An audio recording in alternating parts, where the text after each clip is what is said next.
MySQL regular ആയിട്ട് വരുന്ന ഒരു ഇന്റർവ്യൂ ക്വസ്റ്റ്യൻ ആണ്. നിങ്ങളുടെ കയ്യിൽ ഒരു എംപ്ലോയി ടേബിൾ ഉണ്ട്, ID, നെയിം, ഡിപ്പാർട്ട്മെന്റ്, സാലറി, ഇത്രയും കോളംസ് ഉണ്ട്.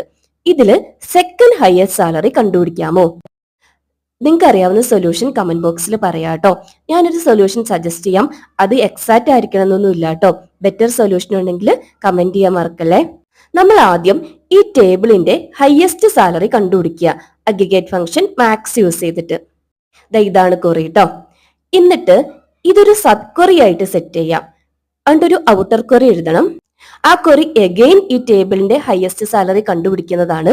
അതിൽ നമ്മളൊരു വെയർ കണ്ടീഷൻ സെറ്റ് ചെയ്യുന്നുണ്ട്. അത് ഈ ഫസ്റ്റ് ക്വറിയിൽ നിന്ന് കിട്ടുന്ന ഹയസ്റ്റ് സാലറിനേക്കാളും ലെസർ ആയിരിക്കണം സെക്കൻഡ് ക്വറിയിൽ നിന്ന് കിട്ടുന്ന റിസൾട്ട്. സോ നമുക്ക് സെക്കൻഡ് ഹയസ്റ്റ് സാലറി കിട്ടിയില്ലേ. വീഡിയോ നിങ്ങൾക്ക് യൂസ്ഫുൾ ആണോ എന്നൊന്ന് കമന്റ് സെക്ഷനിൽ പറയാ. ഞാൻ കുറച്ച് കൺഫ്യൂസ്ഡ് ആണ് കേട്ടോ. നിങ്ങൾക്ക് ഇത് യൂസ്ഫുൾ ആവുന്നുണ്ടോ എന്നുള്ള കാര്യത്തിൽ.